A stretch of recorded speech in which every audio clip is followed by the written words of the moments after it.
కాబట్టి మనం కొంచెం లేట్ అయిపోయింది, పర్వాలేదు.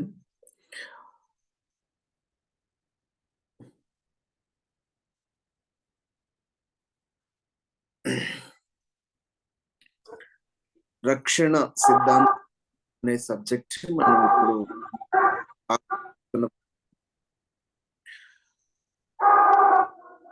ముందున్న తరగతులన్నిటిలో కూడా ఈ సిద్ధాంతం రక్షణ ముందుగా తెలియచేసినట్లుగా పొందు అబ్బి గారు దయచేసి మీ మైక్ ఆఫ్ చేయండి. Right, thank you. రక్షణ సిద్ధాంతంలోని కొన్ని సంగతులను మనం ఇంట్రొడక్షన్ గా మనం కొన్ని విషయాలు చూద్దాం, దాని కొనసాగింపును కూడా చూడడానికి ప్రయత్నం చేద్దాం.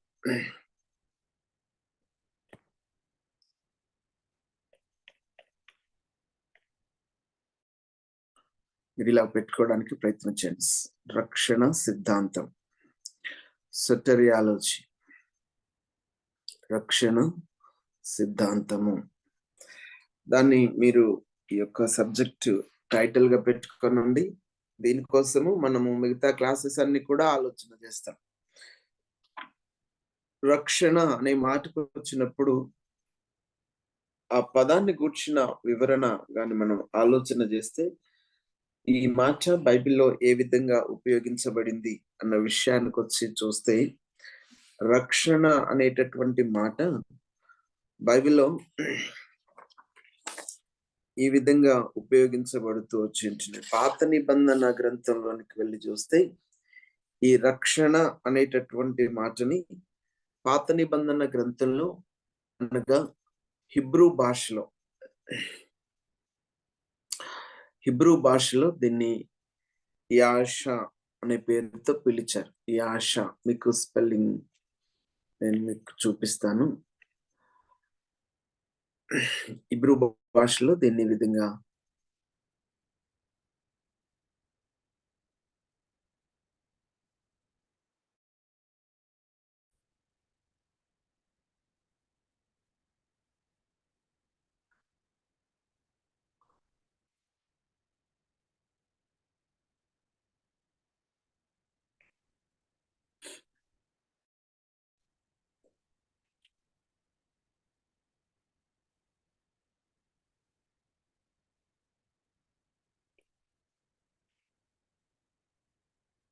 సరే, మనకి ఇది బోర్డు పైన రావడం లేదు.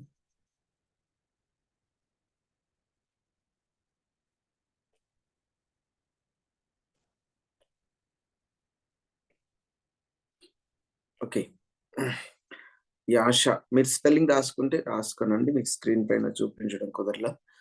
YASHA, హిబ్రూలో దాన్ని YASHA, యాష అనే మాటతో పిలుస్తూ వస్తారు. ఈ మాటకి దాదాపుగా మనకు తెలుగు తర్జుమా చేసినప్పుడు రక్షణ అనేటటువంటి మాటతోనే తర్జుమా చేస్తూ వచ్చినారు. రక్షణ అనే మాటతో తర్జుమా చేయబడి ఉంటున్నది. అంతేకాకుండా ఈ రక్షణ అనేటటువంటి మాట హిబ్రూ భాషలో బైబిల్లోనికి వెళ్ళి కానీ చూస్తే 2 విధాలుగా ఈ రక్షణ అనేటటువంటిది అందించబడినట్లుగా చూస్తాం. మొట్టమొదటిది ఏంటంటే, ఒక మనిషి ద్వారా రక్షణ అందించబడ్డం, సంరక్షించబడడం, లేకపోతే ఒక మనిషి ద్వారా ఈ కార్యం జరిగించబడినట్లుగా చూస్తాం. దాన్ని మనకు న్యాయాధిపతుల గ్రంథంలో మొట్టమొదట ఎక్కువగా చూస్తూ వస్తాం. న్యాయాధిపతుల గ్రంథంలో వారికి నియమించినట్లుగా దేవుడు ఏర్పాటు చేసినట్లుగా చూస్తాం. ఆ విధంగా న్యాయాధిపతులను బట్టి ఇశ్రాయేలు ప్రజలకు వారి శత్రువు చేతిలో నుండి రక్షణ అందించినట్లుగా చూస్తూ వస్తాం. ఈ మాట మనం న్యాయాధిపతుల గ్రంథం 2వ అధ్యాయం 18వ వచనం కానివ్వండి, 6వ అధ్యాయం 14వ వచనంలో కానివ్వండి, ఈ మాటను మనం చూస్తూ వస్తాం. వారికి రక్షకుడుగా, న్యాయాధిపతి అనేటటువంటి వాడు రక్షకుడుగా నియమించబడినట్లుగా చూస్తూ వస్తాం. అంతేకాకుండా ఇదే మాట మనుషుల ద్వారా కాకుండా దేవుని ద్వారా రక్షణ అందించబడినట్లు చూస్తూ వస్తాం. దేవుని ద్వారా, దేవుడైన యెహోవాయే వారికి రక్షణ అందించినట్లుగా చూస్తూ వస్తాం. వారి యొక్క ప్రతి పరిస్థితుల్లో దేవుడు వారిని ఏ విధంగా రక్షించినాడో ఆ విషయాన్ని తెలియచేస్తూ బైబిల్లో ఈ మాట వాడబడుతూ వచ్చినట్లుగా చూస్తాం. మొట్టమొదట ఒకవేళ వస్తే కీర్తనల గ్రంథంలోనికి వస్తే, కీర్తనల గ్రంథంలో 20వ కీర్తన 6వ వచనంలో ఆ మాట తెలియచేస్తూ వస్తాడు. 20వ కీర్తన 6వ వచనం. మీరు రెఫరెన్సెస్ నోట్ చేసుకోనండి. మనం చదవలేమేమో కానీ మీరు బైబిల్లో మీరు నోట్ చేసుకుని తర్వాత ఆ మాట చదవచ్చు. 20వ కీర్తన 6వ వచనంలో కానీ, 34వ కీర్తన 6వ వచనం కానీ మీరు నోట్ చేసుకునండి. 34వ కీర్తన 6వ వచనంలో కూడా అవి మాటలు చదువుతాం. ఆయన ఏ విధంగా మనకు రక్షణ, మనుషుని దేవుని ద్వారా రక్షణ ఏ విధంగా అందించబడినదో తెలియచేస్తూ వస్తాడు. అంతేకాకుండా యెషయా గ్రంథం 61వ అధ్యాయం 10వ వచనం కానివ్వండి, తర్వాత యెహెజ్కేలు గ్రంథం 37వ అధ్యాయం 23వ వచనం కూడా నోట్ చేసుకునండి. అక్కడ కూడా దేవుని నుండి, దేవుడైన యెహోవా వలన ఈ రక్షణ అందించబడినట్లుగా మనకు జ్ఞాపకం చేస్తూ వస్తాడు. దేవుడైన యెహోవా వలన రక్షణ అందించబడినట్లుగా చూస్తాం. ఈ విధంగా అందించబడినటువంటి ఈ రక్షణ అనగా దేవుని ద్వారా కానీ, మనుషుల ద్వారా కానీ అందించబడినటువంటి ఈ రక్షణ కొన్నిసార్లు పొందుకుంటున్నటువంటి వారి విషయంలో ఆలోచన చేస్తే వ్యక్తిగతంగా రక్షించి ఉంటున్నట్లు సందర్భాలు మనకు కనబడుతూ వస్తాయి. అంటే వ్యక్తిగతంగా ఒక వ్యక్తి తన జీవితంలో రక్షించబడిన వ్యక్తిగత అనుభవాన్ని చూపిస్తూ వ్రాయబడుతూ వచ్చింది అదే మాట. కొన్నిసార్లు దేశమంతా కూడా లేకపోతే దేవుని యొక్క రక్షణ మనుషులందరికీ గుంపుగా ఏ విధంగా అనుగ్రహించాడో ఆ విషయంలో కూడా సేమ్ అదే మాట యాష అనే పదమే వ్రాయబడ్డం మనం చూస్తామన్నమాట. వ్యక్తిగతంగా దేవుడు రక్షించడం అనే విషయానికి వచ్చినప్పుడు కీర్తనకారుడి మాట చెప్తాడు. 86వ కీర్తన మొదటి 2 వచనాలు రాసుకుంటే, దావీదు భక్తుడు తన వ్యక్తిగతమైనటువంటి రక్షణను గురించి మాట్లాడుతూ తన్ను రక్షించమని దేవుని సన్నిధానంలో చేసిన ప్రార్థన అక్కడ మనం చదువుతాం. యెహోవా, నేను దీనుడను దరిద్రుడను, చెవియొగ్గి నాకు ఉత్తరమేమో, నేను నీ భక్తుడను, నా ప్రాణము కాపాడుము. నా దేవా, నిన్ను నమ్ముకొని ఉన్న నీ సేవకుని రక్షింపుము అని మాట చెప్తాడు. నీ సేవకుని రక్షింపుము, కాపాడుము, రక్షింపుము, ఇవన్నీ కూడా అదే పదం కిందికి వస్తాయి అన్నమాట. ఇక్కడ అది ఆ మాట వ్యక్తిగతమైన రక్షణను గూర్చి వాడబడినప్పుడు సేమ్ పదం ఈ ఆశ అనే పదమే వాడబడుతూ వచ్చింది. దేవుడు వ్యక్తిగతంగా మనిషిని ఏ విధంగా రక్షిస్తూ ఉంటున్నాడో ఆ విషయాన్ని తెలియచేస్తూ వస్తాడు. ఇదే మాట కార్పొరేట్ అనగా దేశమంతటికి కూడా దేవుడు రక్షణ అందించినప్పుడు, ఒక గుంపుగా మనుషులందరికీ కూడా దేవుడు ఇటువంటి రక్షణ అందించినప్పుడు కూడా ఇదే మాట రక్షణ అనేటటువంటి యాష అనే పదమే వాడబడినట్లుగా మనం చూస్తూ వస్తాం. దానికి కూడా బైబిల్లో చాలా మంచి రిఫరెన్సెస్ మనం చూస్తూ వస్తాం. యెషయా గ్రంథం 12వ అధ్యాయం నోట్ చేసుకునండి. యెషయా గ్రంథం 12వ అధ్యాయం 2వ వచనంలో అంటాడు, ఇదిగో నా రక్షణకు కారణభూతుడగు దేవుడు, నేను భయపడక ఆయనను నమ్ముకొని ఉన్నాను. యెహోవాయే నాకు బలము, ఆయనే నా కీర్తనకు ఆస్పదం, ఆయన నాకు రక్షణాధారమాయను అని మాట చెప్తాడు. ఇక్కడ కార్పొరేట్ సాల్వేషన్ కోసం మాట్లాడుతూ వస్తాడు. అనగా జనమంతటికి, ఒక దేశమంతటికి ఇచ్చేటటువంటి రక్షణను గురించి మాట్లాడాల్సి వచ్చినప్పుడు దేవుడు ఏ విధంగా వారిని రక్షణలోనికి తీసుకుని వచ్చినాడో ఆ విషయాన్ని జ్ఞాపకం చేస్తూ వస్తాడు. అంతేకాదు, అక్కడ దేవుడు ప్రపంచమంతటికి ఇచ్చిన రక్షణను గురించి మాట్లాడుతూ కూడా ఈ మాటను ఇదే పుస్తకం యెషయా గ్రంథంలో మాట్లాడుతూ ఈ విధంగా చెప్తూ వస్తాడు. ప్రపంచమంతటిని గూర్చి దేవుడు ఇచ్చిన రక్షణ పిలుపును గూర్చి మాట్లాడుతూ ఇలాగంచాడు. 45వ అధ్యాయం యెషయా గ్రంథం 45వ అధ్యాయం 22వ వచనంలో ఈ మాట ఇలాగ పిలుస్తూ వచ్చాడు. బూదిగంతముల నివాసులరా, నా వైపు చూసి రక్షణ పొందుడి, దేవుడను నేనే, మరి ఏ దేవుడును లేడు. బూదిగంతముల నివాసులరా అంటే ఇది ఒక జాతి ప్రజలకు మాత్రమే కాకుండా ప్రతి భూమి మీద ఉన్నటువంటి సర్వ జనాంగానికి దేవుడు ఇచ్చినటువంటి పిలుపది. అందరి కోసము దేవుడు రక్షణార్థమైనటువంటి పిలుపునిచ్చినప్పుడు కూడా వాడబడినటువంటి పదం ఏంటి అని గాని చూస్తే ఇదే పదం వాడబడినట్లుగా యాష అనే పదమే వాడబడినట్లుగా చూస్తాం. ఇదే మాట 49వ అధ్యాయం యెషయా గ్రంథంలోని 49వ అధ్యాయం 6వ వచనంలో కూడా ఈ మాటనే వాడుతూ వస్తాడు. బూదిగంతముల వరకు నేను కలుగచేయు రక్షణకు సాధనమై ఉన్నావన్న మాట చెప్తాడు అక్కడ. బూదిగంతముల వరకు అనగా మనుషులందరికీ కూడా కలుగచే రక్షణకు సాధనం. యూదా ప్రజలను గురించి మాట్లాడుతూ ఈ మాట జ్ఞాపకం చేస్తాడు. సో ఈ విధంగా వ్యక్తిగతమైనటువంటి రక్షణ విషయంలో కానివ్వండి, దేశపరమైనటువంటి రక్షణ విషయంలో కానివ్వండి, ఇదే పదం వాడబడినట్లుగా మనం చూస్తాం. దాని విషయంలోనికి వచ్చి చూస్తే తప్పకుండా ఈ పదం రక్షణ అనేటటువంటి పదాన్ని యాష అనే పదంతో పోల్చి చెప్పి ఆ పదం యొక్క మాట భావాన్ని చూస్తూ వస్తాం. యాష హిబ్రూ భాషలో దీన్ని రక్షణ అనేటటువంటి మాటను యాష YASHA అనే పేరుతో పిలువబడినట్లుగా చూస్తాం. ఇక రక్షణ అనేటటువంటిది ఏ విధంగా పాత నిబంధన గ్రంథంలో అందించబడింది అన్న విషయానికి వస్తే రుకిగా ఒక మాటలో చెప్పాలంటే విశ్వాసం అనేటటువంటిది ఏ వ్యక్తి అయినా రక్షణ అనేటటువంటి అనుభూతిలోనికి ఏ విధమైనటువంటి రక్షణ అయినా సరే దానికి ముందు విశ్వాసము అనేటటువంటి పదం ఉపయోగించబడుతూ వచ్చినట్లుగా చూస్తాం. విశ్వాసము అనేటటువంటిది లేకుండా రక్షణ అనేటటువంటి అనుభూతి చెందడం అనేటటువంటిది పాత నిబంధన చరిత్రలో జరిగినట్టెక్కడ కనపడదు.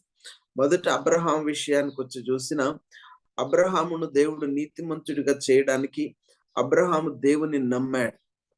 మనం ఆదికాండం 15వ అధ్యాయంలో చూస్తే 15వ అధ్యాయం 6వ వచనానికి వెళ్ళి చూస్తే అబ్రహాము దేవుని నమ్మెను, అది అతనికి నీతిగా ఎంచబడెను అన్న మాట మనం అక్కడ చదువుతూ వస్తాం. అనగా విశ్వాసము అనేటటువంటిది దేవుని పైన ఉన్న నమ్మకం అనేటటువంటి దాన్ని బట్టి మాత్రమే రక్షణ అనేటటువంటి కార్యం వారి జీవితాల్లో జరిగినట్లుగా చూస్తూ వస్తాం.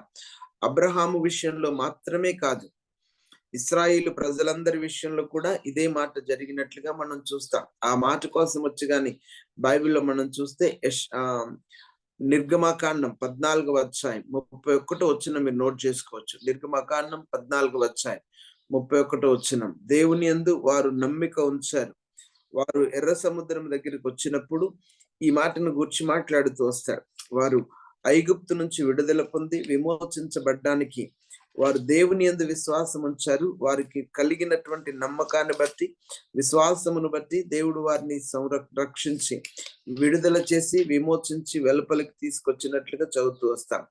యెహోవా ఐగుప్తీయులకు చేసిన గొప్ప కార్యములను ఇశ్రాయేలీలందరూ చూసిరి గనుక ఆ ప్రజలు యెహోవాకు భయపడి యెహోవా యందును ఆయన సేవకుడైన మోషే యందును నమ్మకం ఉంచిరి అన్నమాట.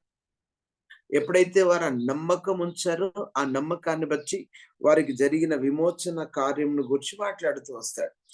నమ్మకం అనేది లేకుండా విశ్వాస కార్యం రక్షణ కార్యం అనేది జరగల.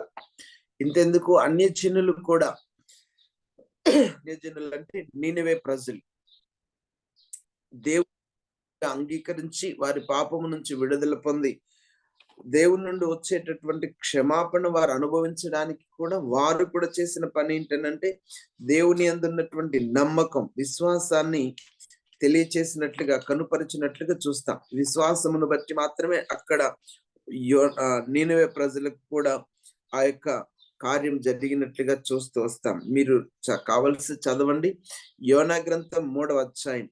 యోనా గ్రంథం 3వ అధ్యాయంలో ఆ మాట చదువుతూ వస్తాం.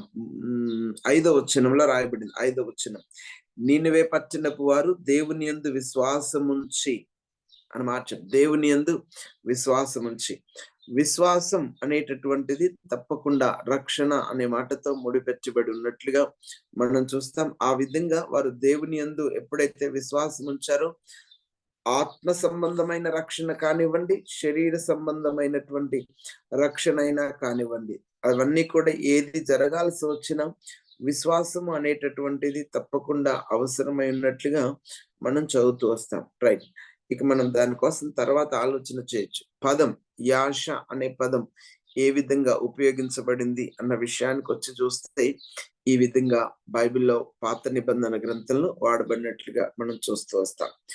ఇక కొత్త నిబంధన గ్రంథంలో వాడబడిన పదం అనే విషయానికి వచ్చి చూసినట్లయితే కొత్త నిబంధన అనేటటువంటిది గ్రీక్ లో మనకు ఉన్నట్లుగా వ్రాయబడినట్లుగా చూస్తూ వస్తాం. ఈ కొత్త నిబంధనలో వాడబడిన పదాన్ని గురించి మనం ఆలోచన చేస్తే సొటెరియా అనే పదం మనం చూస్తూ వస్తాం. మీరు రాసుకోవచ్చు ఈ విధంగా. గ్రీక్ పదం సొటెరియా అనే పదం రాయబడినట్లుగా చూస్తాం. ఈ సొటెరియా అనే పదానికి దాదాపుగా రకరకాలైనటువంటి భావనలు మనకి బైబిల్లో అక్కడక్కడ కొన్ని వేరు వేరు తర్జుమాలు ఉన్నట్లుగా మనం చూస్తాం. ఇంకో మాటలో చెప్పాలంటే హిబ్రూ భాషలో నుంచి గ్రీక్ తర్జుమా చేసినప్పుడు సెప్ట్యూజెంట్ అనేటటువంటి తర్జుమాలో కూడా మనకి యాష అనే పదాన్ని సొటెరియా అనే పదంతోనే తర్జుమా చేయబడినట్లుగా మనం చూస్తాం. మీరు ఆ మాట నోట్ చేసుకోవచ్చు. రండి, మొదట సొటెరియా అనే పదానికి ముందు దానికి వర్బ్ ఫామ్, క్రియారూపమైనటువంటి ఫామ్ ఏంటంటే సోజో అనే గ్రీక్ పదం వాడబడింది. మీరు నోట్ చేసుకోనండి. SOZO సోజో అనే మాట ఇది క్రియాపదం, వర్బ్ ఫామ్ అన్నమాట. దీన్ని రక్షణ కార్యముగా క్రియాపదంగా దాన్ని తర్జుమా చేయడం జరిగి ఉంటున్నది అనమాట. అయితే ఈ సోజో అనే పదం నుండి మనకు కాగ్నెట్ ఫార్మ్స్ అన్ని కూడా సొటెరియా కానివ్వండి, తర్వాత సొటైర్ అనేటటువంటిది కానివ్వండి, అనగా SOTER సొటైర్ అనే పదం కానివ్వండి, సొటెరియా SOTERIA ఇందాక మీకు స్క్రీన్ పైన చూపించినట్లు సొటెరియా అనే పదం కానివ్వండి, ఈ రెండు పదాలు కూడా సోజో అనేటటువంటి మూల పదం నుండే వచ్చినట్లుగా మనం చూస్తూ వస్తాం అన్నమాట. ఈ సోజో అనేటటువంటి క్రియాపదం హిబ్రూ భాషలోని యాష అనేటటువంటి క్రియాపదంను తర్జుమా చేసినప్పుడు సోజో అని కానీ సొటెరియా అని కానీ తర్జుమా చేసినట్లుగా చూస్తాం. సొటెరియా అనేటటువంటి మాటతో ఎక్కువ సార్లు ఈ మాట తర్జుమా చేయబడినట్లుగా చూస్తాం. ఈ మాటను మనం ఒకవేళ సోజో లేదా సొటెరియా యొక్క దాని యొక్క భావన విషయంలోకి వచ్చి ఏ విధంగా తర్జుమా చేయబడి ఉంటున్నది అన్న విషయానికి వచ్చి కానీ మనం ఆలోచన చేస్తే ఈ విధంగా కొన్ని పదాలు మనం చూసుకోవచ్చు. ఏమంటే ఈ మాటను రక్షణ అనే మూల పదంతో తర్జుమా చేసినప్పటికీ కూడా దానికి రకరకాలైనటువంటి తర్జుమాలు బైబిల్లో మనకు కనబడుతూ వస్తాయి. దాని భావన ఈ విధంగా తర్జుమా చేయబడుతూ వచ్చింది. మొదట దీన్ని పీస్ అనే మాటతో కూడా తర్జుమా చేస్తూ వచ్చినారు.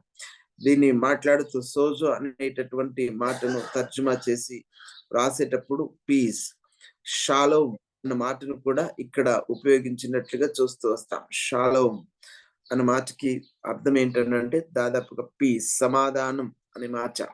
ఆ విధమైనటువంటి తర్జుమా కూడా గ్రూప్ ట్రాన్స్లేషన్స్ చేసినప్పుడు షాలోమ్ SHALOM షాలోమ్ అనే మాటతో కూడా తర్జుమా చేయబడి ఉంటున్నది, పీస్ అన్నమాట. ఇంకో మాటలో చూడాలనంటే ఈ సొటెరియా అనేటటువంటి గ్రీక్ పదం ఈ విధంగా తర్జుమా చేయబడి ఉంటున్నది. సాల్వేషన్ అనే మాటతో పాటు ఇంకో మాట కూడా క్యూర్ అనగా స్వస్థపరచడం, క్యూర్ అన్న మాటతో కూడా తర్జుమా చేయబడింది. ఇంకొక మాట కూడా రికవరీ అన్న మాటతో కూడా తర్జుమా చేయబడింది. రికవరీ ఇంగ్లీష్ పదం, సమకూర్చడం లేకపోతే రెమెడీ దానికి విరుగుడు, లేకపోతే రెస్క్యూ సంరక్షించడం అనేటటువంటి మాట కండి, విమోచించడం లేకపోతే సంక్షేమం కలిగించడం, వెల్ఫేర్ అనేటటువంటి మాటతో కూడా కొన్నిసార్లు సొటెరియా అనే మాట తర్జుమా చేయబడినట్లుగా చూస్తూ వస్తాం.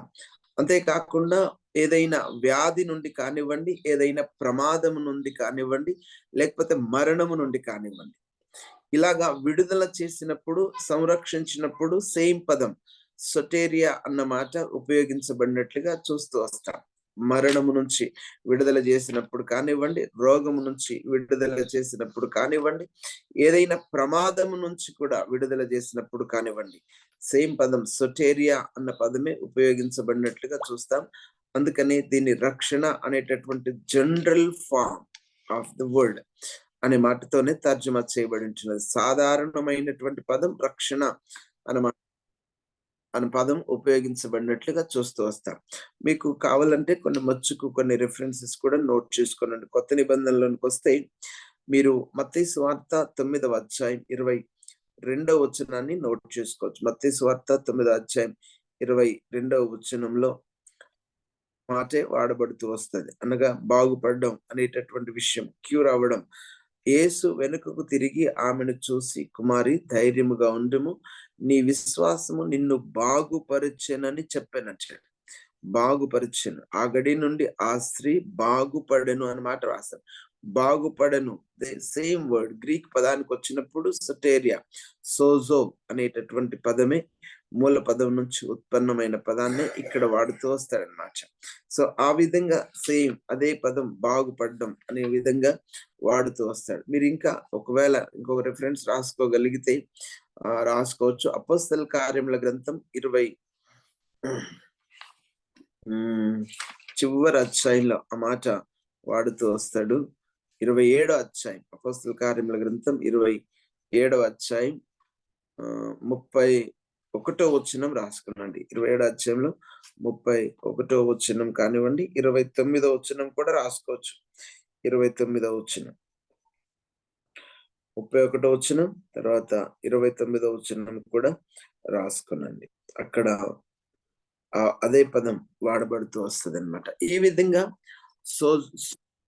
అనేటటువంటి గ్రీక్ పదం కూడా చాలా ఎక్కువ సార్లు కొత్త నిబంధన గ్రంథంలో వాడబడినట్టుగా మనం చూస్తాం.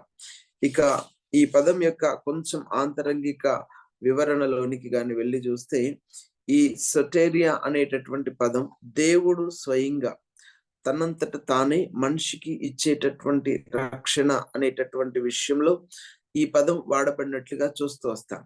అందుకని చూడండి, మనం అక్కడ చదువుతాం. ఇక్కడ యోహాను సువార్త 3వ అధ్యాయం 16వ వచనంలో, దేవుడు లోకమును ఎంతో ప్రేమించెను కాగా తన అద్వితీయ కుమారునిగా పుట్టిన వాని యందు విశ్వాసముంచు ప్రతివాడు నశింపక నిత్య జీవం పొందినట్లు మాట దగ్గర కూడా సోజో అనేటటువంటి పదం వాడుతూ ఎందుకంటే దేవుడే స్వయంగా ఆ రక్షణ కార్యాన్ని ఏర్పాటు చేసినట్లు చూస్తాం. దేవుడు స్వయంగా ఆ రక్షణ కార్యాన్ని ఏర్పాటు చేస్తాం. అంతేకాదు ప్రభువైన యేసుక్రీస్తు వారు ఆయన చేసిన గొప్ప త్యాగం, ఇంకో మాటలో చెప్పాలని అంటే ఆయన సిలువలో చేసిన త్యాగాన్ని గురించి వివరిస్తున్నప్పుడు కూడా ఇదే మాట సోజో అనే పదమే ఉపయోగించబడింది. ఇది ప్రభువైన యేసుక్రీస్తు వారి నుండి అందించబడినటువంటి రక్షణ కార్యాన్ని గురించి మాట్లాడుతూ వస్తాడు. అపోస్తల కార్యముల గ్రంథం 4వ అధ్యాయం 12వ వచనంలో గాని, తర్వాత హెబ్రీ పత్రిక 5వ అధ్యాయం 9వ వచనంలో గాని ప్రభువైన యేసుక్రీస్తు ద్వారా ఏ విధంగా ఆయన ఈ కార్యాన్ని అనుగ్రహించి ఉంటున్నాడో ఆ విషయాన్ని ఇక్కడ చక్కగా తెలియజేస్తూ వస్తాడు. సోజో అనేటటువంటి లేదా సొటేరియా అనేటటువంటి పదం వాడబడ్డం అనేటటువంటి దాన్ని మనం చూస్తూ వస్తాం. సో ఈ విధంగా రక్షణ అనేటటువంటి పదం సొటేరియా లేదా సోజో అనేటటువంటి క్రియాపదం అని కానివ్వండి, సొటేరియా అనేటటువంటి నౌన్ ఫామ్ అయినా కానివ్వండి, ఈ విధంగా వాడబడినట్లు మనం చూస్తూ వస్తాం.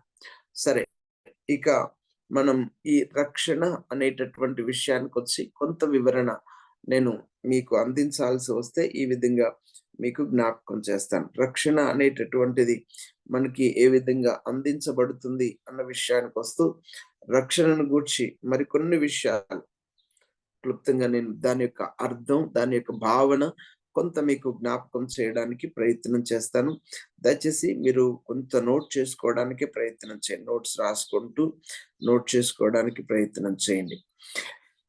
రక్షణ అనేటటువంటి దాని మాట యొక్క అర్థం ఏంటో మనం ఇప్పటిదనక చూసాం. ఆ పదం యొక్క అర్థాన్ని చూసాము. ఇక దాని వివరణ విషయంలోనికి వచ్చి గాని మనం ఆ అర్థం యొక్క వివరణ విషయంలోనికి వచ్చి గాని చూస్తే ఈ విధంగా చాలా సంగతులను మనం చూసుకొనవచ్చు. నేను కొన్ని విషయాలను క్లుప్తంగా మీకు జ్ఞాపకం చేస్తా ఉంచాను. మీరు ఒక్కొక్క దాన్ని అలాగా నోట్ చేసుకుంటూ ఉండడానికి ప్రయత్నం చేయండి. రైట్. రక్షణ అనే మాటకి మనం ఇందాక చూస్తూ వచ్చినాం, సంరక్షించడం, లేకపోతే ఏదైనా అపాయం నుండి, లేకపోతే మరి ఇంకేదైనా గొప్ప భయంకరమైనటువంటి పరిస్థితుల నుండి సంరక్షించడం అన్న విషయాన్ని మనం చూస్తూ వచ్చినాం. ఈ పదం మనకి 2 విధాలైనటువంటి అర్థాన్ని తెలియచేస్తా ఉంటున్నది. 2 విధాలైనటువంటి భావాన్ని మనకు తెలియచేస్తా ఉంటుంది. ఇంకో మాటలో చెప్పాలంటే 2 విధాలైనటువంటి కార్యాన్ని మనకు తెలియచేస్తా ఉంది. రక్షణ అనేటటువంటిది. మీరు బాగా నోట్ చేసుకునుంటే ఈ విధంగా చెప్పొచ్చు. మొదటి విషయం ఏంటనంటే రక్షణ పొందేవాడు. లేకపోతే ఏదైనా రక్షించబడేది. మొదటి విషయం. That someone or something needs to be saved. రక్షణ పొందేవాడు ఉంటేనే రక్షణ అనే కార్యం మనకు జరుగుతా వస్తది. రక్షణ పొందేవాడు అనేటటువంటిది లేకుండా రక్షణ అనేటటువంటి కార్యం మనం చూడలేం. బైబిల్‌లోకొచ్చి కొంత వివరణ నన్ను అడిగితే ఈ విధంగా చెప్తాను. బైబిల్ ఇలాగ అంచాడు. రోగగ్రస్తుడికే వైద్యుడు అవసరం అంటాడు. యేసయ్య మాట్లాడుతూ ఈ మాట చెప్తాడు. మత్తయి సువార్త 9వ అధ్యాయంలో మనకు ఆ మాట చెప్తాడు. రోగగ్రస్తుడు ఉంటేనే వాడికి వైద్యుడు అవసరం వస్తది. వైద్యుడు అనేటటువంటి వాని అవసరత ఎప్పుడు వస్తది? రోగగ్రస్తుడు లేకుండా వైద్యుడు అక్కరలేదు. నాకు వ్యాధి లేదు అనుకున్నటువంటి వాడికి వైద్యుడు కూడా అక్కరలేదు. నాకు వ్యాధి ఉంది, బలహీనత ఉంది, అనారోగ్యం ఉంది అనుకున్నప్పుడే వైద్యుడు అవసరం వస్తది. ఆయన మాట్లాడుతూ ఇదే మాట చెప్తాడు. రోగులకే గాని ఆరోగ్యం గలవానికి వైద్యుడు అక్కరలేదన్న మాట చెప్తాడు. అనగా వైద్యుడు ఒకవేళ రోగము నుంచి మనిషిని విడుదల చేసి బాగు చేయాలనుకుంటే, రోగగ్రస్తుడు నేను రోగముతో ఉన్నాను అన్న సంగతి వాడు అర్థం చేసుకొని, నేను రోగగ్రస్తుడను అన్న గుర్తింపులోనికి రావడం అవసరం. అప్పుడే వాడు రక్షణ కొరకైనటువంటి ఆరాటంలోనికి వస్తాడు. నిజమే, మనుషులందరూ కూడా పాపం అనేటటువంటి రోగం చేత బాధింపబడుతుంటున్నారన్న ఆలోచన యేసుక్రీస్తు ప్రభువారు మత్తయి సువార్త 9వ అధ్యాయం 12వ వచనం రాసుకున్నారు కదా. ఆ ఆలోచన మనిషికి తీసుకొని వస్తాడు. ఈ మాట మీరు పాత నిబంధన గ్రంథంలోనికి వెళ్తే యెషయా గ్రంథం 1వ అధ్యాయం 6వ వచనం నుంచి మీరు అలాగ చదువుతూ వస్తే, మనుషులు అందరి కోసం మాట్లాడుతూ ప్రతివాడు అరికాలు మొదలుకొని నడినెత్తి వరకు ఒకటే పుండు ఉందంట. ఎక్కడ చూసినా స్వస్థత లేదంట. పచ్చిపుళ్ళు, గాయాలు, స్వస్థత కొంచెమైనా లేదు, అది పిండబడలేదు, తైలం మెత్తన చేయబడలేదు అన్న మాట చెప్తూ వస్తాడు. ఈ విధమైనటువంటి పాపమును కూర్చున్న రోగముతో మాట్లాడతాడు. దాంట్లోంచి విడుదల పొందడానికి రక్షకుడు తప్పకుండా స్వస్థపరిచేవాడు వైద్యుడు అవసరం అన్న విషయాన్ని జ్ఞాపకం చేస్తాడు. కనుక రక్షణ పొందేవానికి గుర్తింపు కావాల్సింది ఏంటంటే, నేను రోగముతో ఉన్నాను గనుక వైద్యుడు కావాలి అనేటటువంటి గుర్తింపులోనికి వస్తేనే రక్షణ అనే కార్యం దాని యొక్క భావం మనకు అర్థమవుతూ వస్తుంది. ఇంకో మాట కూడా చెప్తాను. ఒకవేళ బైబిల్ ఇంకొక విధంగా కూడా వాడబడి ఉంటున్నారు. అదేమంటే, ఎవడైనా తీర్పు పొందినప్పుడు నేరస్తుడు అని గుర్తించబడితే, నేరస్తుడు తప్పకుండా తన కొరకు వాదించే ప్రతివాదిని, లేకపోతే వాదించేటటువంటి ఉత్తరవాది, బైబిల్లో ఉత్తరవాది మాట చెప్తాడు. లేదంటే మన భాషలో చెప్పండి, లాయర్, న్యాయాధిపతి అవసరం. నేను ఒక నేరస్తునిగా నిలవబడాల్సి వస్తుంది గనక నా పక్షాన వాదించేటటువంటి న్యాయవాది అవసరం అన్నటువంటి ఆ ఆలోచనలోనికి వస్తేనే న్యాయవాదిని గురించి ఆలోచన చేస్తాడు. నేను నేరస్తున్నే కాదనుకున్నప్పుడు న్యాయవాదిని గూర్చిన ఆలోచన వాడికి అవసరమే లేదు, రానే రాదన్నమాట.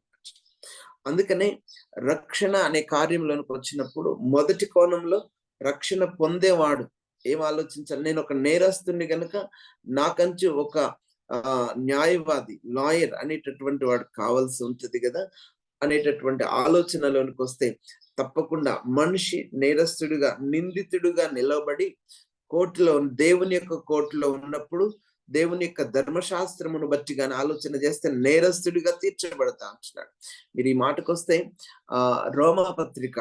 రోమపత్రిక 3వ అధ్యాయం 10 నుంచి 19 వచనాల వరకు రాసుకోవచ్చు. నీతిమంతుడు లేడు, ఒక్కడు లేడన్న మాటతో ఆరంభించబడి దేన్ని బట్టి చెప్తూ వస్తాడు? దేవుని ధర్మశాస్త్రాన్ని బట్టి చూస్తే మనుషులందరూ కూడా దేవుని దగ్గర నిలబడినప్పుడు నేరస్తులుగా నిలబడుతా ఉంటున్నారు. అటువంటి పరిస్థితిలో ఉన్నటువంటి వారికి తప్పకుండా తీర్పు చెప్పేవాడు, న్యాయాధిపతి అవసరం అన్న ఆలోచనకు వచ్చినప్పుడు ప్రభువైన యేసుక్రీస్తు దగ్గరికి వారు వస్తారనమాట. అందుకనే రక్షణ పొందేవాడు, నేను నేరస్తుని అన్న గుర్తింపులోనికి రావడం అవసరం. ఇంకో మాట కూడా చెప్తాను. మొదట చెప్పిన వ్యాధిగ్రస్తుడికి రోగులకే వైద్యుడు అవసరం, నేరస్తులకే న్యాయాధిపతి అవసరం. మూడో మాట కూడా చెప్తాను, ఈ విధంగా రాసుకున్నాడు. ఒకవేళ రక్షణ పొందేవాడు తను ఏదైనా ప్రమాదంలో ఉండి ఏదైనా బావిలో పడ్డాడు అనుకోనండి, వాడు ఏం చేస్తాడు? బావిలో పడి తను తాను బయటకు రాలేని పరిస్థితిలో ఉన్నప్పుడు రక్షించండి అని అరుస్తాడు. తను నీళ్ళల్లో మునిగిపోతున్నాను అన్న గుర్తింపులోనికి వచ్చినప్పుడు రక్షించమని అరుస్తాడు. పేతురు చూడండి, నీళ్ళలో సముద్రం మీద నడిచి వస్తానయ్యా నీతిరిగా నేను కూడా నడుస్తా అన్నప్పుడు రమ్మన్నాడు. నడిచాడు కొంత దూరం, అలలను గాలిని చూశాడు, మునిగిపోసాగాడు. మునిగిపోతే ఏమని అరిచాడు? ప్రభువా నన్ను రక్షించుమని అరిచాడు. అనగా తన అర్థం ఏంటంటే, అయ్యా నేను మునిగిపోతున్నాను, ఈ నీళ్ళలో మునిగిపోతున్నాను కనుక నాకు రక్షకుడు అవసరం అన్న విషయంలో కేకబెట్టి ప్రభువును ప్రార్థన చేస్తాడు. అప్పుడు ప్రభు వారు లేపి ఆ నీళ్ళ మీద మరల నిలబెట్టినట్టు చూస్తాం. అలాగే ప్రతి మానవుడికి కూడా అరవాల్సిన పరిస్థితి ఏమంటే, తను మునిగిపోతున్నాడు. దేంట్లో? పాపపు ఊబిలో, లేకపోతే పాపపు ప్రళయంలో మునిగిపోతా ఉంటున్నాడు. ఆ గుర్తింపులోనికి రావాలి. ఈ గుర్తింపు కీర్తనకారుడు చక్కగా తనను గూర్చి తను గుర్తిస్తూ ఈ మాటే చెప్తూ వస్తాడు. ఆ మాట మీరు నోట్ చేసుకోవచ్చు. కీర్తన 69వ కీర్తనలో తను గూర్చి తాను మాట్లాడుతూ ఈ మాట చెప్తాడు. దేవా, మొదటి 2 వచనాలు నాకు రాసుకున్నాను. మొదటి 69వ కీర్తన మొదటి 2 వచనాలు. దేవా, జలములు నా ప్రాణము మీద పొర్లుచున్నవి, నన్ను రక్షింపు. నిలుక నీయని అగాధమైన దొంగ ఊపిలో నేను దిగిపోవచ్చున్నాను, అగాధ జలములలో నేను దిగబడి ఉన్నాను, వరదలు నన్ను ముంచి వేయుచున్నవి అని వాడు చెప్తాడు. ఇది నా అర్థం ఏంటి అని అంటే, పాపము అనేటటువంటి వరదల చేత నేను ముంచబడుతున్నా, ఆ జలములలో మునిగిపోతున్నా, నిలుకనీయక కనీసం నన్ను నిలబడనీయకుండా ఈ వరద చేత, పాపపు వరద చేత మునిగి కొట్టుకొని పోతా ఉన్నా, దొంగ ఊబిలో మునిగిపోతా ఉంచిన నాకు ఇప్పుడు నువ్వు నాకు అవసరం, నన్ను రక్షించేవాడు అవసరం. ఈ విధంగా తనకు తానుగా గుర్తింపు పొంది నేను మునిగిపోతా ఉన్నా, పాపపు ఊబిలో మునిగిపోతా ఉంచినా గనుక తప్పకుండా రక్షకుడు అవసరం అన్న విషయాన్ని గుర్తించినప్పుడే తప్పకుండా ఈ యొక్క రక్షించబడాలి అనేటటువంటి అనుభూతిలోనికి వస్తాడు. ఎప్పుడైతే వీడు ఈ గుర్తింపులోనికి వస్తాడో రక్షించబడేవాడు అవసరం గనుక రక్షణకు మొదటి కోణం ఇది, రక్షించబడేవాడు. ఈ విషయానికి వస్తే మనము గ్రో మక్కీ అనేటటువంటి ఒక ఆయన సాల్వేషన్ ఈజ్ ఫర్ ఎవర్ అనేటటువంటి ఒక మంచి పుస్తకం రాశాడు. Salvation is forever, Gromacki, GROMACKI అనేటటువంటి ఆయన ఆ పుస్తకంలో రాస్తూ ఈ కొన్ని మంచి విషయాలు రాస్తాడు. మనిషి ఎందుకు రక్షణ అవసరం, అసలు ఏమైపోయినాడు అనే విషయానికి వచ్చినప్పుడు తను ఏ విధంగా పూర్తిగా దేవుని నుంచి దూరం అయిపోవడానికి గల కారణం ఏంటి అన్న మాటలు రాస్తూ కొన్ని లిస్ట్ అవుట్ చేశాడు. ఆ లిస్ట్ నేను మీకు ఇస్తాను, మీకు కూడా ఉపయోగకరంగా ఉంటుందని ఒక 4, 5, 6 మాటలు ఈ విధంగా తను లిస్ట్ అవుట్ చేస్తాడు. ఎందుకు మనిషికి ఈ విధంగా దేవుని నుండి రక్షణ అవసరం వచ్చింది అన్న విషయాన్ని రాస్తూ ఆయన ఈ విధంగా లిస్ట్ అవుట్ చేశాడు. మొట్టమొదటి మాటలో ఆయన ఏం చెప్పాడనంటే, they are lost because of their rejection of biblical revelation అన్నమాట చెప్తాడు ఆయన. అనగా దేవుని వాక్యపరమైన ప్రత్యక్షతను, అనగా వాక్యమును వారు తిరస్కరించారు గనుక మనిషి దేవుని నుంచి దూరస్తుడైపోయినాడు అన్నమాట చెప్తూ వస్తాడు. అనగా వాడు పతన స్థితిలోనికి వెళ్ళడానికి గల కారణం ఏంటంటే, మొట్టమొదట దేవుని యొక్క వాక్య ప్రత్యక్షతను తిరస్కరించాడు. ఈ మాట మనకి కీర్తన 19వ కీర్తన మొదటి వచనం కానివ్వండి, లేక అపోస్తలుల కార్యముల గ్రంథం 14వ అధ్యాయం 17వ వచనం కానివ్వండి, రోమపత్రిక మొదటి అధ్యాయం 19, 20 వచనాల్లో కానివ్వండి, ఈ విధంగా ఈ మాట రాయబడుతూ వస్తుంది. దేవుని ప్రత్యక్షత వాక్యం వారి దగ్గరికి వస్తా ఉంది. అయితే వారు దాన్ని తిరస్కరిస్తా ఉంటున్నారు. దాన్ని బట్టి వారు నాశనానికి వెళ్ళిపోతా ఉంటున్నారు. అనగా పాపం చేత వారు పట్టబడిన వారై వాక్యాన్ని తిరస్కరించిన దాన్ని బట్టి నాశనానికి వెళ్ళిపోతా ఉంటున్నారు. అందుకని ప్రజలు నశించిపోతా ఉంటున్నారు అని మాట చెప్తారు. రిఫరెన్స్ మరలా నోట్ చేసుకోనండి. కీర్తన 19వ కీర్తన 1వ వచనం, అపోస్తలుల కార్యముల గ్రంథం 14వ అధ్యాయం 17వ వచనం, తర్వాత రోమా పత్రిక 1వ అధ్యాయం 19, 20 వచనాల్లో ఆ మాట చెప్తూ వస్తాడు. రెండో పాయింట్ ఆయన చెప్పిన మాట ఏమంటే గ్రోమకి అనేటటువంటి ఆయన చెప్పిన రెండో పాయింట్ ఏమంటే they are lost because of disobeying their own consciousness అంటాడు. వారు తమ సొంత మనస్సాక్షికి విధేయత చూపడం లేదు కనుక వారు నశించిపోతా ఉన్నారు. మనిషి రోజు ఎందుకు నశించిపోతా ఉన్నాడు అంటే వాడి మనస్సాక్షికి విధేయత చూపడంలే. మనస్సాక్షి అనేటటువంటిది దేవుడు మనిషిలో ఉంచాడు. రక్షించబడిన వాళ్ళలో కానివ్వండి, రక్షణ లేని వాళ్ళలో కానివ్వండి ఉంచాడు. ఆ మనస్సాక్షి ఏం చెప్తుందంటే ఏది తప్పో ఏది సరైనదో తెలియచేస్తా ఉంటుంది. మీరు రిఫరెన్స్ రాసుకునండి. మొదట రోమాపత్రిక ఈ మాట, రోమాపత్రిక 2వ అధ్యాయం, రోమాపత్రిక 2వ అధ్యాయం 14 నుంచి 16 వచనాలు రాసుకోవచ్చు. దేవుడు మనిషిలో మనస్సాక్షి ఉంచినాడు. దేవుని ధర్మశాస్త్రం వారి మనస్సాక్షి మీద, హృదయం మీద రాయబడినట్టుగా ఉంటుంది. అది తప్పు, ఇది తప్పు కాదని తప్పని నేరం మోపుతా ఉంటుంది. అయితే ఈ మనస్సాక్షికి మనిషి లోబడక విధేయత చూపకుండా ఉన్నదాన్ని బట్టి మనిషి రక్షణలోనికి వస్తలేడు, నశించిపోతా ఉంటున్నాడు అని చెప్తా. మూడో మాట చెప్తూ ఇలాగంచాడు. మూడో మాటను గురించి మాట్లాడుతూ ఇలాగ చెప్తూ వస్తాడు. They are lost because of their relationship to the world అని మాట చెప్తారు. Their relationship to the world, ప్రపంచముతో తమకున్నటువంటి సంబంధమును బట్టి ప్రజలు నశించిపోతా ఉన్నారని మాట చెప్తాడు. ఏంటి ప్రపంచంతో ఉన్న సంబంధం అనంటే ఈ లోక సంబంధమైనటువంటి అధికారి సాతాను లోకంలో వాడు పెత్తనం చేస్తూ లోకమంతా వాడి ఆధీనంలో ఉంది గనుక అవిధేయులైన వారిని వాడు ప్రేరేపిస్తా ఉంటున్నాడు గనుక ఆ ప్రేరేపణలో ప్రేరేపించబడిన వారితో మనిషి కలిసిపోయి సహవాసం చేస్తూ సంబంధంలో ఉండిపోయాడు గనుక మనుషులు అలాగ నశించిపోతా ఉంటున్నారని చెప్తూ వస్తాడు. మీరు రాసుకోవచ్చు రిఫరెన్స్ దీనికి కూడా ఇస్తే ఏమంటాడంటే ఎఫ్సి పత్రిక 2వ అధ్యాయం 2వ వచనం, ఎఫ్సి పత్రిక 2వ అధ్యాయం 2వ వచనం, తర్వాత యాకోబు పత్రిక 4వ అధ్యాయం 4వ వచనం, యాకోబు పత్రిక 4వ అధ్యాయం 4వ వచనం, ఈ లోక స్నేహం దేవునితో వైరం అని మీరు ఎరుగరు అంటాడు అక్కడ. తర్వాత యోహాన్ రాసిన మొదటి పత్రిక ఫస్ట్ జాన్, యోహాన్ రాసిన మొదటి పత్రిక 2వ అధ్యాయం 15 నుండి 17 వచనాలు, 15 to 17. ఈ వచనాల్లో లోకముతో మనిషికున్న స్నేహాన్ని బట్టి వాడు నాశనమై నశించిపోతా ఉంటున్నాడు అన్న విషయాన్ని ఆయన నోట్ చేస్తూ వస్తాడనమాట. 4వ పాయింట్ ఇలాగ చెప్తూ వచ్చాడు. 4వ పాయింట్ ఏమంటాడనంటే they are lost because of their relationship to Satan అంటాడు. దేర్ రిలేషన్షిప్ టు సాటన్ అనగా సాతానుతో వారికి ఉన్న సంబంధ కారణాన మనుషులు నశించిపోతా ఉన్నారు. సాతానుతో వారికి ఉన్న సంబంధం ఏం చేస్తున్నాడు? సాతాను తప్పకుండా మనిషిని పతనం చేసి నాశనానికి నడిపించడమే వాని యొక్క పని.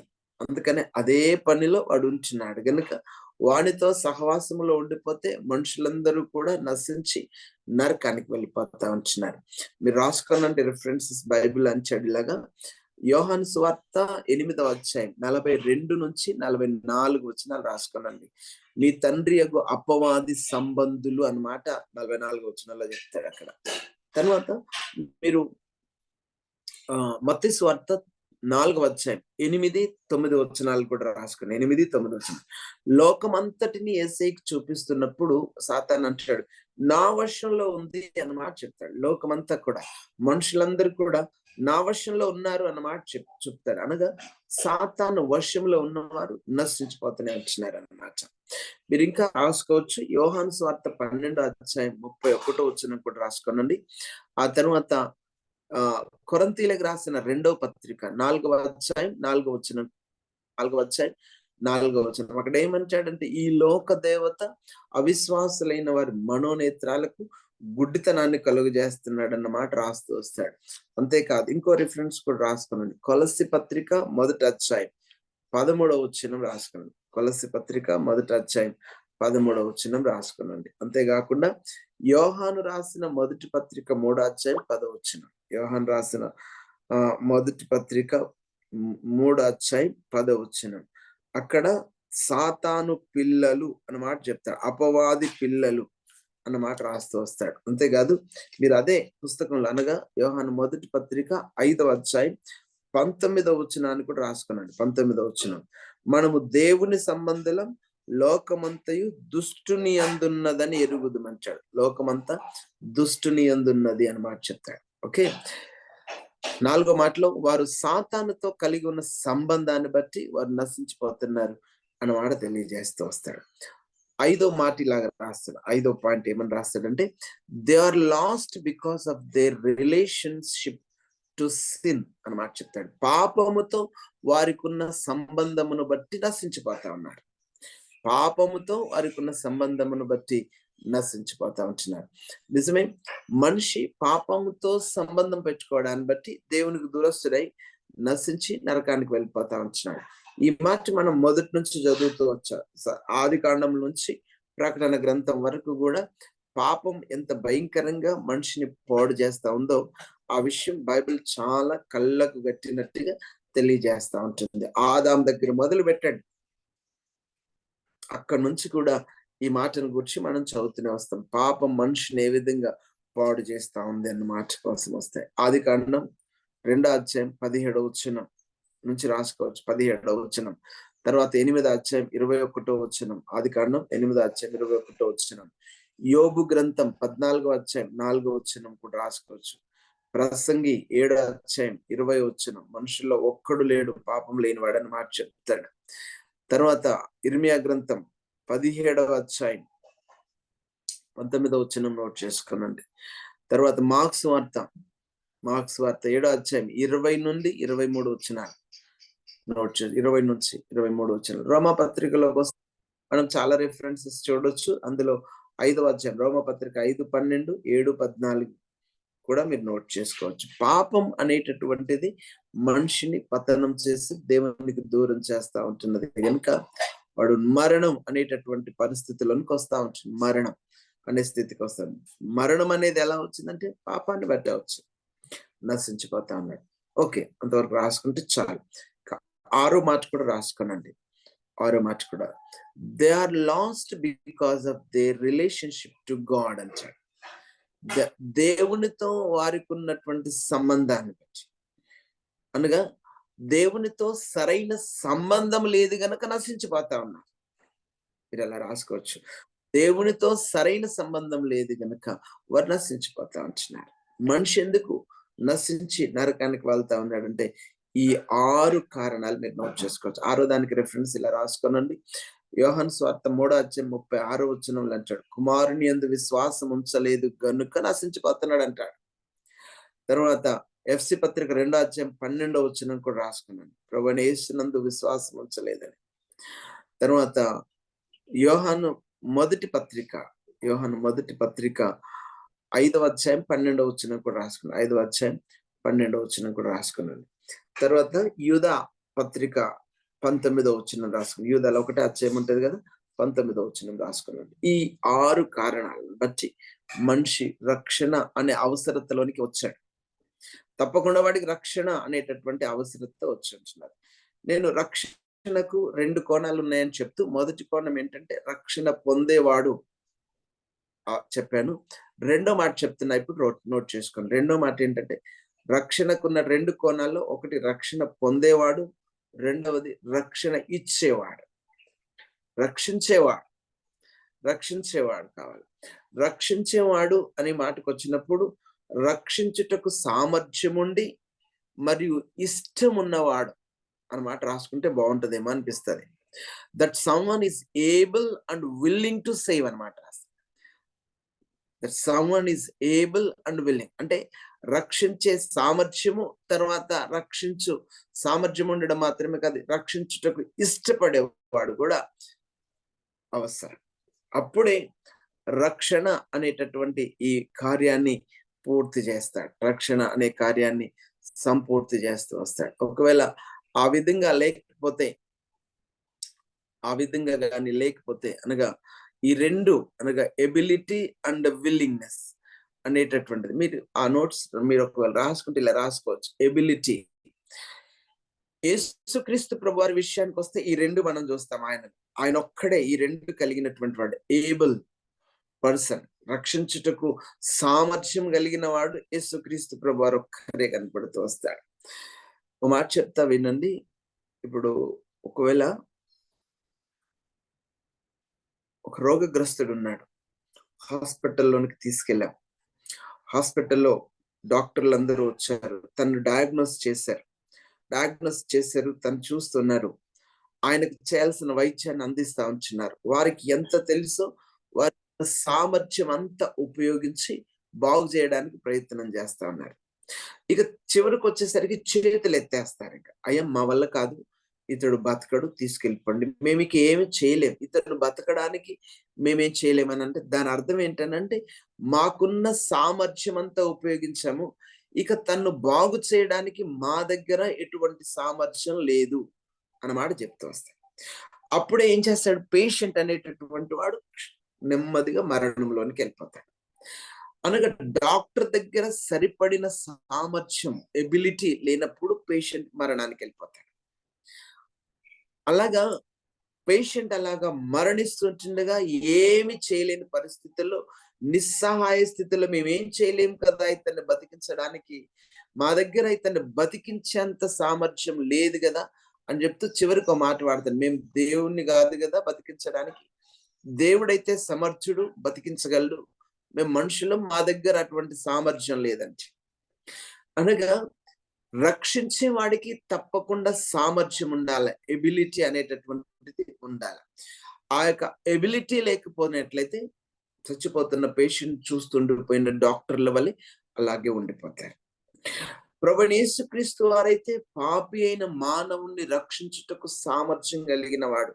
ఎందుకంటే పాపపు ముళ్ళును విరిచి, మరణించి తిరిగి లేచి, మరణాన్ని జయించి, పాపపు ముళ్ళును విరిచి జయించిన వాడు ప్రభువైన యేసుక్రీస్తు వారు.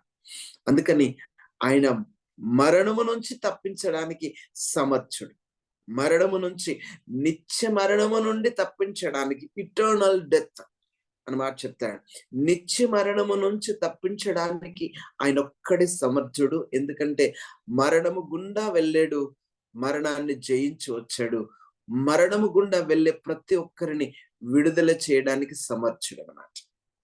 అందుకనే మనం హెబ్రీ పత్రికలో ఆ మాట కోసం చదువుతూ 2వ అధ్యాయం 14వ వచనంలో చదువుతాం, మరణ భయము చేత పచ్చబడిన మనల్ని మరణము నుంచి విడిపించుటకు ఆయన ఒక్కడే సమర్థుడు అన్నమాట చెప్తాడు. ఆయనకు ఆ సామర్థ్యం ఉంది. రెండో మాట కూడా చెప్తున్నా, దాన్ని ఎక్కువ వివరించలేం, రెండో మాట కూడా చెప్తా. ఏమంటే, సామర్థ్యం ఉంటే సరిపోదు, రక్షించే ఇష్టం కూడా ఉండాలి. దాన్ని విల్లింగ్నెస్ అంటారు. He must be willing to save. తప్పకుండా రక్షించుటకు ఇష్టపడి ఉండాలి. కొంతమందికి సామర్థ్యం ఉంటది, కానీ ఇష్టం ఉండదు, నేను చేయను అన్నమాట చెప్తారు. అలాంటి పరిస్థితుల్లో ఎదుటోడు చచ్చిపోతుంటే చూస్తూ ఉంటాడు, నాకేం ఇష్టం లేదా ఆయన బతికించడం, అందుకని నేనేం చేయను, నాకు ఇష్టం లేదు. చేసే సామర్థ్యం ఉంటది, కానీ చేయడానికి ఇష్టం లేనప్పుడు ఏం చేయలేడు. కనుక రక్షించేటటువంటి వాడికి ఎబిలిటీ, సామర్థ్యం ఉండాలి, రెండవది ఇష్టం కూడా ఉండాలి. ఈ విషయానికి వస్తే, యేసుక్రీస్తు ప్రభు వారి విషయానికి వచ్చి కానీ మనం ఆలోచన చేస్తే, తప్పకుండా అటువంటి ఇష్టము కలిగినటువంటి వాడు, రక్షించుటకు ఇష్టము కలిగిన వాడు దేవుడు ప్రభువైన యేసుక్రీస్తు వారు. రక్షించుటకు సామర్థ్యం ఉంది, రక్షించుటకు ఇష్టము కూడా ఆయనకున్నట్లుగా మనం చూస్తూ వస్తాం. ఆ విధంగా చూడండి, ఒకసారి ఒక బుక్ లో చదువుతూ వచ్చిన, ఒకసారి ఒక పేషెంట్ తన బ్లడ్ గ్రూప్, తన టైప్ ఆఫ్ బ్లడ్ ఏమంటే ఒక రేర్ టైప్ ఆఫ్ బ్లడ్ కలిగినటువంటి వాడు, రక్తహీనత కలుగుతా ఉంటున్నది, తనకు ఆ టైప్ బ్లడ్ ఎక్కించాల్సిన పరిస్థితి ఉంది. అటువంటి పరిస్థితుల్లో దానికోసం చాలా వెతికారు. ఆ రేర్ టైప్ ఆఫ్ బ్లడ్ దొరకడం కష్టమైంది. కానీ ఒక ఆయన సేమ్ బ్లడ్ కలిగిన వాడు ఉన్నాడు అక్కడ. అయితే ఆయన దగ్గరికి వెళ్ళి తను ఆ బ్లడ్ డొనేట్ చేయడానికి కూడా తన బాడీలో సరిపడినంత బ్లడ్ కూడా ఉంది, డొనేట్ చేయొచ్చు. కానీ ఆయన ఏమంటాడంటే, నేను నా బ్లడ్ డొనేట్ చేయను. అరే అది చచ్చిపోతున్నాడు అని అంటే ఒప్పుకోడు ఆయన. అది చచ్చిపోతే చచ్చిపోని, కానీ నా బ్లడ్ మాత్రం నేను డొనేట్ చేయను. ఆయన ఒక్కడికే ఆ సామర్థ్యం ఉంది, కానీ ఇవ్వడానికి ఇష్టం లేదు ఆయన. పేషెంట్ చచ్చిపోయినాడు అనుకోనండి తర్వాత స్టోరీలో. అనగా ఇష్టం లేకపోతే ఏం చేయలేం. రక్షించే వాడికి సామర్థ్యం ఉండాలా, ఇష్టము కూడా ఉండాలి. ఆ విషయానికి వస్తే, ప్రభువైన యేసుక్రీస్తు వారి విషయంలోనికి వస్తే, ఆ యొక్క ఇష్టము సామర్థ్యము రెండు కలిగినటువంటి వాడు ప్రభువైన యేసుక్రీస్తు వారు అన్న విషయం మనకు కనబడుతూ వస్తుంది. రండి యేసుక్రీస్తు ప్రభు వారి విషయానికి వచ్చి కానీ చూస్తే, he is able to save. Jesus Christ is able to save. ఆయన రక్షించుటకు సామర్థ్యం కలిగినటువంటి వాడు. 2-3 రిఫరెన్సెస్ చెప్తాను నేను మీకు, నోట్ చేసుకోగలిగడానికి మీకు ఇష్టమైతే మీరు నోట్ చేసుకోవచ్చు. అవసరం వస్తుంది కనుక మీకు చెప్తా ఉన్నాను, మీకు ఇది ఉపయోగం కనుకనే చెప్తా ఉన్నాను. 2వ అధ్యాయం హెబ్రీ పత్రిక 2వ అధ్యాయం 18వ వచనంలో ఈ మాట రాస్తాడు. 18వ వచనంలో అంచాడు కదా, తాను శోధింపబడి శ్రమ పొందెను గనుక శోధింపబడు వారికి సహాయం చేయగలవాడై ఉన్నాడు.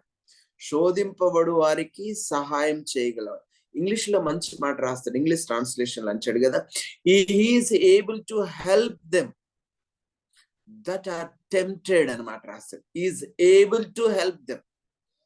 ఏబుల్ అంటే సహాయం చేయుటకు సమర్థుడు ఆయన. అనగా శోధింపబడుచున్న వారికి సహాయం చేయుటకు సమర్థుడు. Is able to help them అన్నమాట రాస్తూ వస్తాడు. ఇంకో రిఫరెన్స్ కూడా రాసుకోనండి.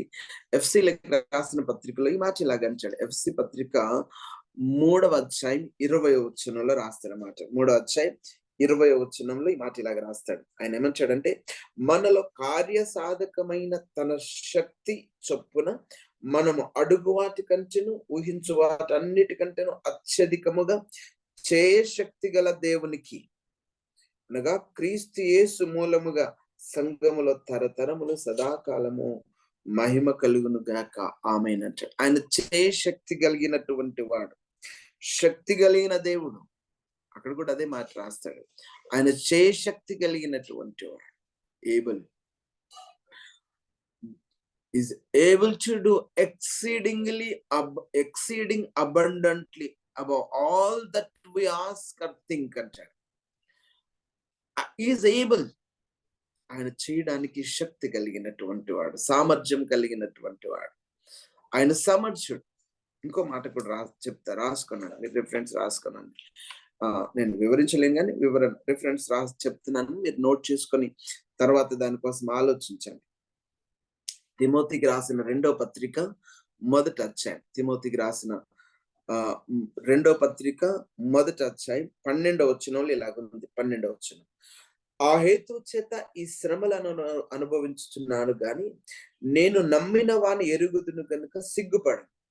నేను ఆయనకు అప్పగించిన దానిని రాబోచున్న ఆ దినము వరకు ఆయన కాపాడగలడని రూఢిగా నమ్ముచున్నాను. రాబో ఆ దినము వరకు ఆయన కాపాడగలడని రూఢిగా నమ్ముచున్నాను. కాపాడగల, I believe and I'm persuaded that he is able to keep that which I have committed unto him against the day ante. He is able to keep, ఆయన కాపాడుటకు సమర్థుడు, ఆయనకు అటువంటి సామర్థ్యం ఉంది అన్న విషయాన్ని జ్ఞాపకం చేస్తూ వస్తాడు. చూడండి, ఇంకొక రిఫరెన్స్ కూడా మీరు నోట్ చేసుకోవచ్చు. హెబ్రీలకు రాసిన పత్రికలో 7వ అధ్యాయం 25వ వచనాన్ని నోట్ చేసుకోండి. 7వ అధ్యాయం 25వ వచనం ఇలా ఉంది, నేను చదువుతున్నా.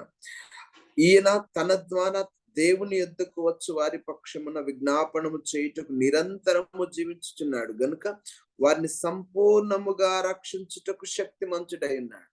సంపూర్ణముగా రక్షించుటకు శక్తిమంతుడు. అవును, ఆయన సంపూర్ణముగా రక్షించే శక్తి, సామర్థ్యం ఆయనలో ఉంది. సంపూర్ణంగా రక్షించుటకు శక్తిమంతుడు. ఆయన అటువంటి సామర్థ్యం కలిగినటువంటి వాడు. ఓకే, ఇంకొక రెఫరెన్స్ కూడా రాసుకోనండి. ఆ రెఫరెన్స్ కూడా రాసుకుంటే బాగుంటుంది. మీరు దానికోసం ఈ రెఫరెన్సెస్ తర్వాత మీరు చదివి ధ్యానం చేయండి. యూదా పత్రికలో 24వ వచనం, యూదా పత్రికలో 24వ వచనం, అక్కడ అంచాడు మాట. ఆశీర్వచనములో ఈ మాట రాస్తూ వస్తాడు. తొట్టిల్లకుండా మిమ్మును కాపాడుటకును తన మహిమ ఎదుట ఆనందముతో మిమ్మును నిర్దోషులనుగా నిలవబెట్టుటకును శక్తి గల మన రక్షకుడైన అద్వితీయ దేవునికి మన ప్రభు అయిన యేసుక్రీస్తు ద్వారా మహిమయు మహత్యమును ఆధిపత్యమును అధికారమును యుగములకు పూర్వమును ఇప్పుడును సర్వయుగములకు కలుగును గాక. శక్తి గల మన రక్షకుడు అనగా ఎందుకు శక్తిగా తొట్టిల్లకుండా కాపాడగలడు. తన మహిమ ఎదుట ఆనందముతో మిమ్మల్ని నిర్దోషులనుగా నిలవబెట్టడానికి శక్తి కలిగినటువంటి దేవుడు ఆయన. ఆయన శక్తి కలిగినవాడు, సామర్థ్యం ఉంది. అటువంటి సామర్థ్యం కలిగిన వాడు గనుకనే యేసుక్రీస్తు ప్రభు రక్షకుడు, రక్షించుటకు సామర్థ్యం కలిగిన. రెండో మాట, he is willing to save. సామర్థ్యం అంటే సరిపోదు, ఇష్టం కూడా ఉండాలా.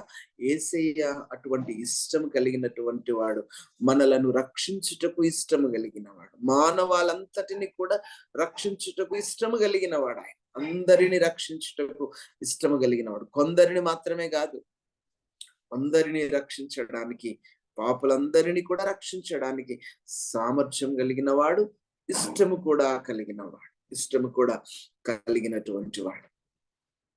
ఆయనకి ఇష్టం ఉంది. ఒకరోజు ఆయన కొండ మీద ప్రసంగం చేసి కొండ దిగి వస్తా ఉంటుండగా ఒక కుష్ఠరోగి ఆయన ఎదుర్కొన్నాడు. ఆయన దగ్గరికి వచ్చి కుష్ఠరోగి ఆయనతో మాట్లాడుతూ, తండ్రి నీకు ఇష్టమైతే నన్ను శుద్ధునిగా చేయగలవు అన్న మాట చెప్తాడు. ఎక్కడ? మత్తయి సువార్త 8వ అధ్యాయం 2-3 వచనాల్లో ఉంటాయి ఆ మాటలు రాసుకున్నాను. మత్తయి సువార్త 8వ అధ్యాయం 2-3, నీకు ఇష్టమైతే, if you are willing, if thou wilt అన్నమాట రాస్తాడు. మంచి English version. If thou wilt, నీకు ఒకవేళ ఇష్టమైతే, నీకు ఇష్టమైతే నన్ను శుద్ధినిగా చేయగలవు అన్నమాట చెప్పినప్పుడు యేసయ్య మాట్లాడుతూ అతన్ని ముట్టి అన్నాడు, నాకు ఇష్టమే, నువ్వు శుద్ధుడవు కమ్ము, నాకు ఇష్టమే, ఐ విల్. ఆయన కోసం మాట్లాడుతా, and he touched him saying I will be thou clean అన్నమాట రాస్తాడు. నాకు ఇష్టమే, నువ్వు శుద్ధుడవు కమ్ము. దేవుడు ఇష్టపడుతూ రక్షిస్తున్నాడండి. ఆయన ఇష్టం లేకుండా రక్షణలోనికి రాలేము. మనల్ని రక్షించేవాడు ఇష్టం కలిగినటువంటి వాడు. నాకు ఇష్టమే అని చెప్పేవాడే తప్ప నాకు ఇష్టం లేదా నువ్వు రక్షణలోనికి రావడం అని ఎవడిని గుర్చి చెప్పేవాడు కాదు ఆయన. అందుకనే అంటాడు, మనుషులందరూ రక్షించబడమే నాకు ఇష్టం అంటాడు. ఎవడు నశింపకుండా ఆయన రక్షణలోనికి రావాలన్నది ఆయన యొక్క ఇష్టం అంటున్నది అన్న విషయాన్ని తెలియజేసి. ఇంకొక రిఫరెన్స్ రాసుకోండి మీరు. తిమోతికి రాసిన మొదటి పత్రిక 2వ అధ్యాయం 3-4 వచనాలు రాసుకునండి. తిమోతికి రాసిన మొదటి పత్రిక 2వ అధ్యాయం 3-4 వచనాలను రాసుకునండి. ఇది మంచిదై మన రక్షకుడగు దేవుని దృష్టికి అనుకూలమైనది ఉన్నది. ఆయన మనుషులందరూ రక్షణ పొంది సత్యమును కూర్చిన అనుభవ జ్ఞానము కలిగిన వారై ఉండవలనని ఇచ్చయించుచున్నాడు. మనుషులందరూ కూడా రక్షణ పొందాలి, ఆయన ఇచ్చయించుచుంటున్నాడు. ఆయన మంచి మాట రాస్తాడు, God our saviour who will have all men to be saved. ఆయన మనుషులందరూ రక్షణ పొందాలని ఇచ్చేస్తూ ఉంటున్నాడు. సత్యమును గుర్చిన అనుభవ జ్ఞానంలోనికి రావాలన్నది ఆయన యొక్క ఇష్టం.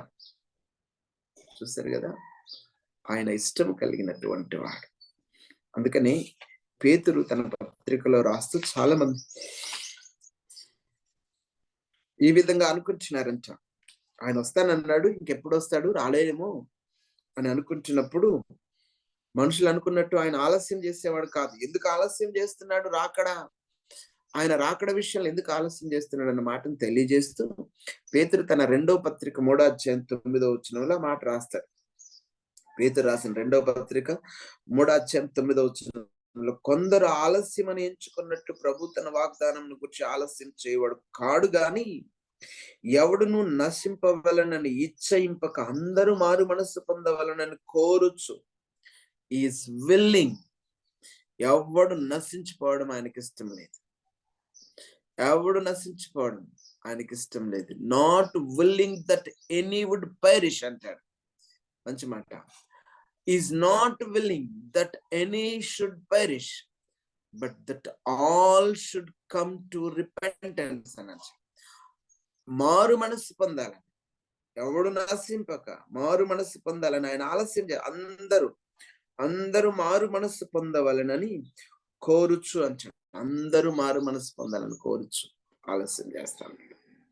సో రక్షించడానికి ఇష్టం ఉన్నవాడు, రక్షించు సామర్థ్యం కూడా ఉన్నవాడు యేసయ్య ఒక్కడే.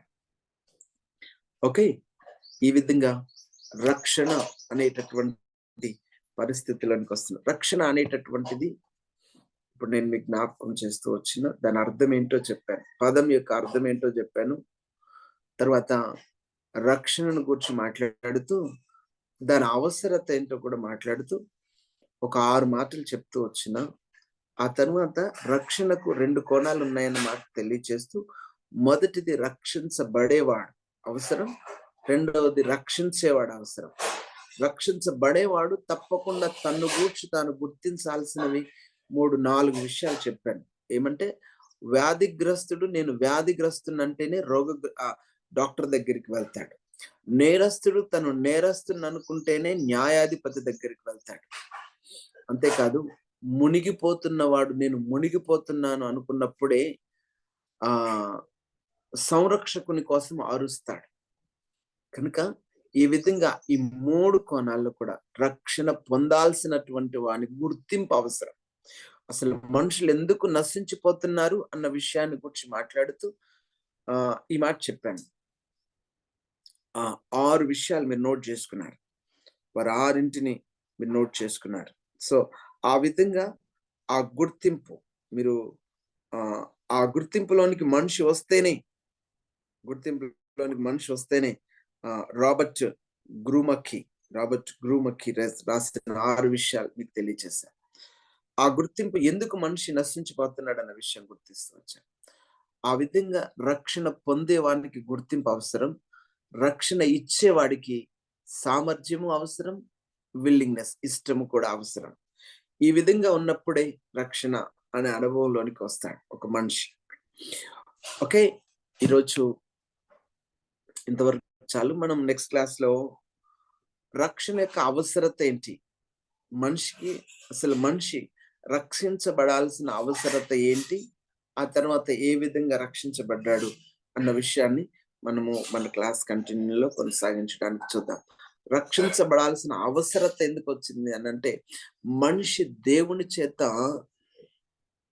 ఖండించబడ్డాడు. నేరస్తుడిగా దేవుని దృష్టికి మనిషి నేరస్తుడిగా, ఒక పాపిగా దేవుని దగ్గర నిలబడి ఉంటున్నాడు. మానవుని యొక్క పతనం అనేటటువంటిది దేవుని దృష్టికి ఉన్నది. మానవుని యొక్క పతనం అనేటటువంటిది దేవుని దృష్టిలో కనబడతా ఉంది. ఈ పతనమైన మానవునికి తప్పకుండా రక్షణ అనేటటువంటిది అవసరం. మానవుని పతనం రక్షణ యొక్క తప్పనిసరి అవసరత అనేటటువంటి దాన్ని తెలియజేస్తాం. సహజంగా అడగవలసిన ప్రశ్న, సమాధానం ఇవ్వాల్సిన ప్రశ్న ఏంటనంటే, దేని నుండి విమోచించబడాలి మనిషి, దేని నుండి రక్షించబడాలి, దేని నుండి విముక్తి పొందడం అనేటటువంటి ఆ ప్రశ్నకు సమాధానం దొరకాలి. దేని నుండి విమోచించబడాలి, దేని నుండి రక్షించబడాలి, దేని నుండి విముక్తి పొందాలి అనేటటువంటిది ఆ యొక్క ప్రశ్న మనకు సమాధానం దొరకాలి. దేవుడు చాలా ప్రాముఖ్యతనిచ్చే రక్షణ పాపం మరియు దాని పర్యవసానాల నుండి మనకు రక్షణ అవసరం అనేటటువంటి దాని కోసం మనకు తెలుసు.